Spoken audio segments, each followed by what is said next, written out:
Hello, hello, hello. Thank you for tuning in to episode 2 of Come and Walk with Me with Miss Devin. I am Miss Devin. Thank you for tuning in.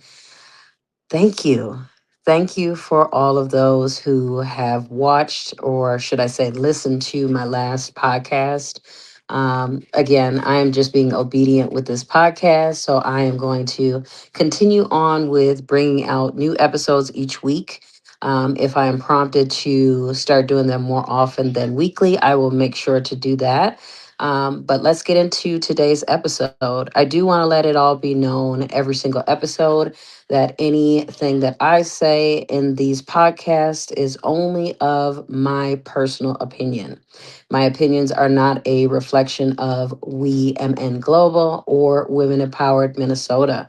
I just want to stress that only because this is me. This is me talking. This is my opinion and reaction. I don't want that to be brought on the company just due to my personal experiences and opinions. So, just want to clear the air with that in case anyone was wondering. But this week, I have been just thinking about something that I did want to bring to everyone. Last week's episode was in regards to purpose. This week, I am prompted to talk about our fears. I had seen a sermon in regards to it, and that's not the reason why I'm talking about that. It did kind of prompt it. It made me think about some things. But I did also want to know what is crippling us, right? As we're going on in our walk and our daily, duties of being people, and some of us are parents and some of us are stewards and trying to figure out what our purpose is, right? What is crippling us? What are we standing, what's standing in our own personal way, right? Because sometimes it could be the fear of succeeding, or it could be the fear of succeeding and then making it all go away from failure at some point. I personally will give my own testimony on that, is that I have had this terrifying fear of failing again. I have had a lot of failures throughout my adulthood, which started as young as 18, 19, of where I, had situations where I ended up being homeless. And, maybe one day I'll get into that a little bit deeper. But if anyone who personally knows me, I have experienced homelessness at some point, which is kind of crazy to hear from a girl who was born and raised in Minnesota, grew up in Egan. Had a two-parent household, and then when it's my turn to take care of myself, and I had two kids at the time, I ended up being homeless. So that is part of my testimony. I'm not ashamed of anything that I've experienced because I've survived it all. But what is crippling you? What's standing in your way? I always feel like I'm on the edge of failing again. I always feel as though I'm going to lose it all again. So, are we acting out of these unintentional thoughts that we have of failing again? Is it the trauma that we've experienced in our lifetimes from the poor management of our lives, that's preventing us from furthering our lives the way that they're supposed to, right? And that kind of goes hand in hand with your purpose. Like, are you fulfilling your purpose? Sometimes you would say no, right? Because you're scared to be the best version of yourself. So what is it that's standing in your way? Um, I honestly feel as though there's a lot of people that I'm attached to that are amazing people, amazing, amazing people. But they have things that hold them back, and that's not to point a finger at anybody. That's just, we're all imperfect humans, right? But what is it that's stopping you from being the best version of yourself? Excuse me. um, and I do want to say, disclaimer, this podcast is not going to be anywhere as professional as I know it will be one day, right? But this is me sharing my heart, being open and honest and being obedient. So God told me to come on here and talk to you all. I'm not gonna do double takes. I'm not gonna go back and fix the way that I said it if I mess something up, because this is organic. And again, some people are gonna like it, some people aren't. Me talking about God, some people don't want to hear that. And that's just the reality of it. But those of you all who want to continue to hear this, I want you to walk with me in this journey. I'm 40. I have a 21-year old. I have an 18-year old. I have a 4-year old. I have a 1.5-year old. And I'm still trying to figure it out. I'm a homeowner. I own a bit. I'm a co-founder of a business, right? I'm one of three that we own this business together. But I'm still trying to make sure I am walking in alignment with what I'm supposed to be doing, right? I'm in a loving relationship for 8+ years now, but I'm still trying to make sure I'm in alignment with what God has for me.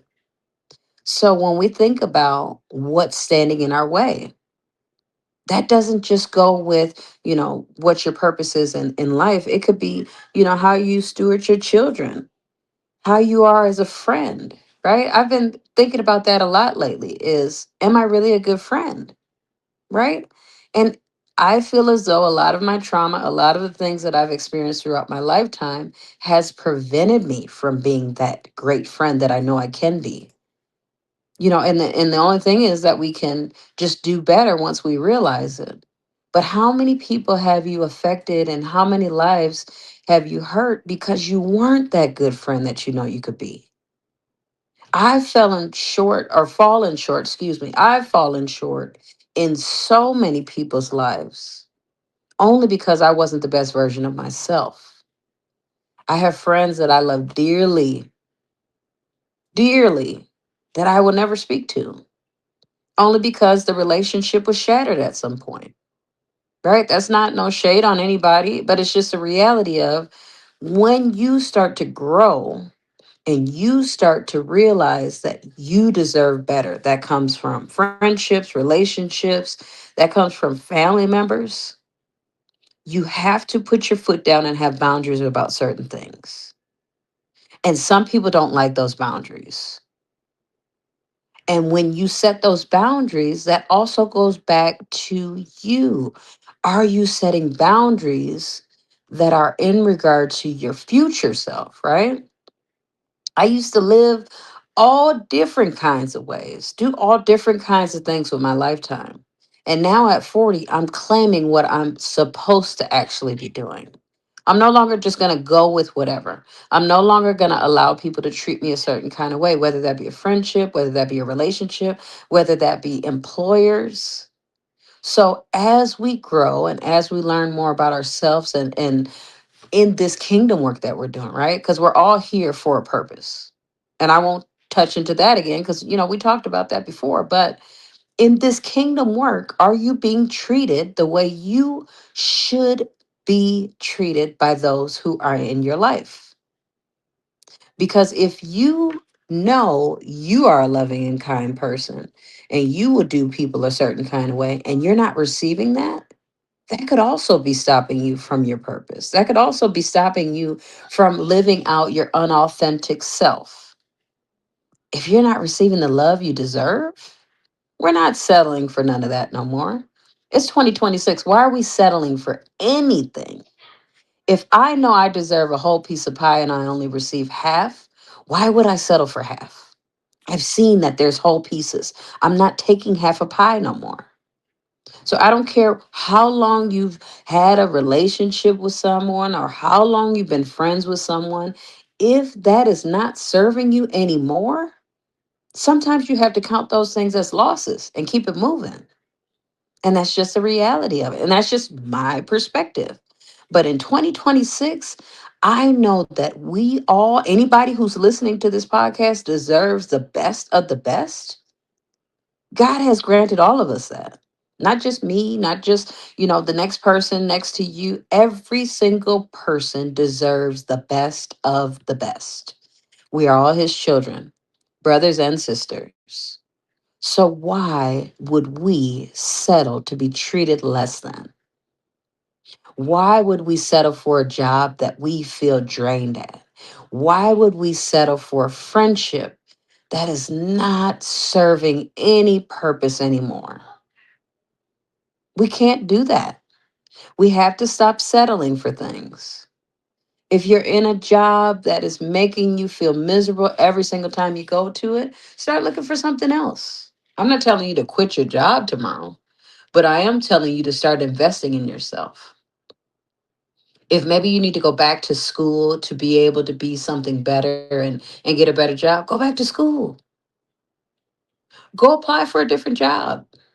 If you're in a relationship with somebody who you know is not treating you well, stop dealing with that. We have to stop dealing with things just to say we have it. I'm not going to be in a relationship with somebody just because I want to say I have somebody, but yet I'm miserable. No, no, absolutely not. Not in 2026. So whoever is listening to this who is feeling as though, I'm okay, I'm just dealing with things.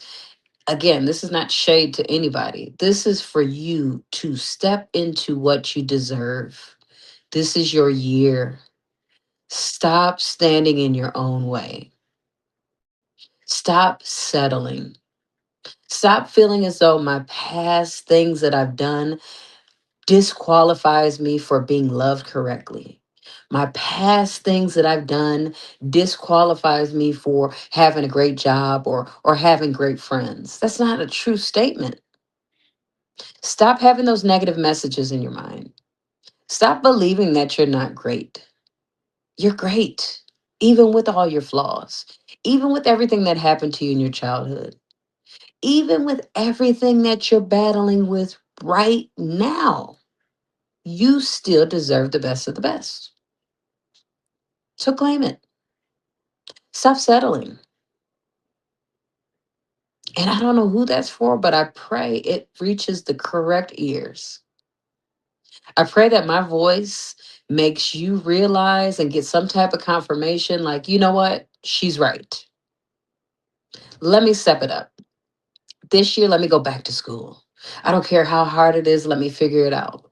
If you got to take night classes, if you got to change your schedule at work so you can figure out how you can get to them classes, do whatever it is you need to do to better yourself. Maybe you don't know where the funding is going to come from for you to go back to school. It'll come. You just got to take the first step to be able to go and seek it. If you've just been saying, oh no, I can't afford that, and you haven't even tried, that's why you can't afford it. There's all types of grants and scholarships and all kinds of things that are available. So when you say you can't do something, that's when you truly believe it in your heart, in your mind, and you just settle. When you say you don't feel good and you just don't want to do something, you won't. I don't feel good right now. I got a headache. I'm recording this and I don't want to, but I'm being obedient. It's never going to be a perfect time to do anything, ever. I'm busy all the time, but I choose to make time for the things I want to do, for the people that I love, for the things that I love to do. If you want more, you have to do more. Whatever you're sitting and waiting to do because you feel like you're waiting on a perfect time, now's that time. Nothing's ever going to be perfect. You just got to do it. But I just wanted to say that. I think this episode is going to be quick because that was short and sweet. And I want you all to know this year, we're going for everything we deserve, not just some of it, not pieces of it, not a scrap of anything. Go for every single thing you've ever wanted in your lifetime. I hope that this message reaches the ears and the homes and the people that need to hear it. Go for everything God has for you. Tomorrow's not promised. So while we're sitting on those ideas today, and while we're sitting and we're waiting on the perfect time, and we're, oh no, I can't do that. I can't add that to my plate. I can't. That's when you can't do nothing because you keep believing that you can't. Go do it. Go be the best version of yourself. You'll figure it out along the way. God will give you the energy, the strength, the knowledge, the resources. He will provide everything that you need. He just needs you to start. I hope you have a great rest of the day. Thank you for tuning in. I'll see y'all next week. Bye.